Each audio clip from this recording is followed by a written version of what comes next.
시청자 여러분 안녕하십니까? 10월 22일 목요일 KTN 뉴스입니다. 트럼프 대통령과 바이든 대선 후보의 최종 대선 TV 토론회가 오늘 22일 동부시간 기준 오후 9시에 진행됩니다. 이번 토론의 관전 포인트에 대해 정리했습니다. 김용성 기자입니다.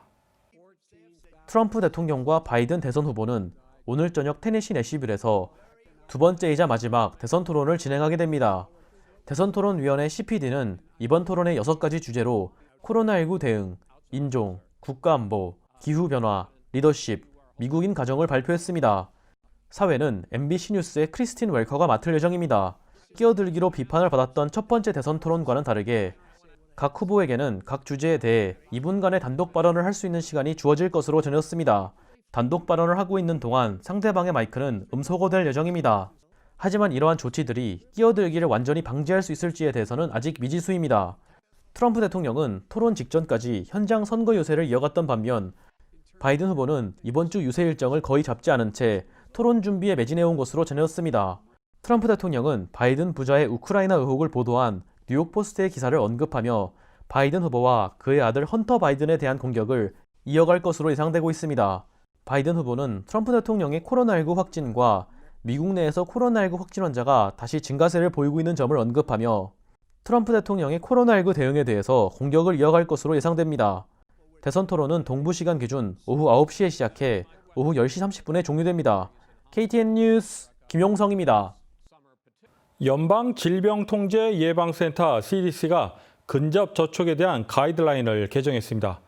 1회 접촉 시간이 아닌 누적 접촉 시간으로 기준을 변경한 것입니다. 계속해서 김용성 기자가 보도합니다. 기존 지침에서 근접 접촉이란 15분간 6피트 내에서 접촉하는 경우를 뜻했습니다. 하지만 연방질병통제예방센터 CDC는 이 근접 접촉의 기준을 1회 접촉의 시간이 아닌 접촉했던 누적 시간으로 변경한 지침을 발표했습니다. 이제는 24시간 동안 6피트 내에서 접촉한 시간이 누적 15분 이상일 경우 근접 접촉자로 분류됩니다. CDC는 코로나19 확진 환자와 근접 접촉했을 경우 자가격리를 실시할 것을 권고하고 있습니다. 해당 변경점은 CDC의 한 연구로 인해 도입되었습니다. 버몬트주의 한 감옥에서 간수 한 명이 코로나19 검사 결과를 기다리는 6명의 죄수와 수차례 접촉을 했습니다. 이후 6명의 죄수가 확진 판정을 받았지만 각 접촉이 짧고 가벼웠기에 이 간수는 근접 접촉자로 분류되지 않았고 자가격리도 실시하지 않았습니다. 해당 간수는 이후에 코로나19 확진 판정을 받았습니다. CDC는 해당 사례를 통해 1분 정도의 짧은 접촉을 통해서도 코로나19가 전파될 가능성이 있다는 것을 확인했다며 지침을 변경했다고 밝혔습니다. CDC는 겨울철이 다가오며 실내 활동이 늘어나는 만큼 마스크 착용과 사회적 거리두기 등 코로나19 안전 지침을 철저히 따를 것을 강조하고 있습니다. KTN 뉴스 김용성입니다. 조지아 노동부는 최근 발생하는 스캠에 대해 주의할 것을 요청했습니다. 해당 스캐머들은 사전 녹음된 음성을 통해 소셜 시큐리티 번호가 도용당했다며 이를 해결하기 위해 상담원과 통화 연결을 해야 한다는 수법을 사용하는 것으로 알려졌습니다. 전화 연결이 되면 노동부 직원임을 사칭하는 스캐머가 소셜 시큐리티 번호를 요구한다는 것입니다. 조지아 노동부는 노동부 직원이 소셜 시큐리티 번호 전체를 물어보는 경우는 없다며 해당 스캐머의 전화를 받았을 경우 연방거래위원회 웹사이트를 통해 신분 도용 우려에 대해 작성하고 경찰에 신고할 것을 당부했습니다. 에이미 코니 베럿 연방대법관 후보를 인준하기 위한 표결이 오는 26일 상원에서 진행될 예정입니다. 상원 사법위원회는 10명의 민주당 의원이 보이콧을 선언하고 불참한 가운데 12대 0의 표결로 베럿 대법관 후보 인준안을 통과시켰습니다. 민주당 의원들은 대선 전 대법관을 인준하는 것에 대해 반대 의사를 나타내고 있습니다.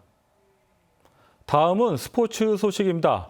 템파베이 레이스와 LA 다저스가 월드 시리즈에서 맞붙고 있는 가운데 2차전 결과 6대4로 레이스가 승리하며 시리즈 스코어 1대1 동점을 만들었습니다. 최지만 선수는 6회 초 무사 2스트라이크 2볼의 상황에서 1, 2루를 가르는 깔끔한 안타를 치며 한국인 최초로 월드 시리즈에서 안타를 기록해 자신의 이름을 역사에 올렸습니다. 월드 시리즈 3차전은 내일인 23일 금요일에 열릴 예정이며 월드 시리즈는 7전 4선승제로 치러집니다.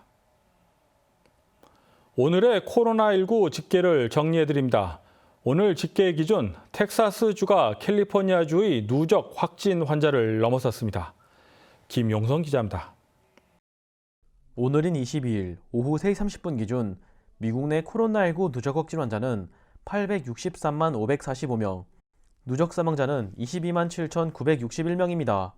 어제 하루 동안 신규 확진 환자는 6만 3,663명 늘었고 신규 사망자는 1,224명 증가했습니다. 주별 누적 확진 환자는 텍사스, 캘리포니아, 플로리다, 뉴욕, 일리노이 순으로 많습니다. 주별 누적 사망자는 뉴욕, 텍사스, 캘리포니아, 뉴저지, 플로리다 순으로 많습니다. 다음은 조지아주 코로나19 현황입니다. 주 보건당국의 22일 오후 2시 50분 집계에 따르면 조지아주의 누적 확진 환자는 34만 5,535명, 누적 사망자는 7,729명으로 집계됐습니다. 어제 하루 동안 신규 확진 환자 1,824명 증가했고 신규 사망자는 27명 증가했습니다. 다음은 카운티별 집계입니다.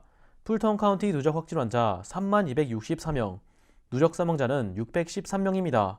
21일 오후 10시에서 22일 오후 2시 50분 사이에 신규 확진 환자는 123명 늘었고 신규 사망자는 1명 늘었습니다. 기넷 카운티 누적 확진 환자 29,959명, 누적 사망자는 438명입니다. 신규 확진 환자는 93명 늘었고 신규 사망자는 0명 늘었습니다.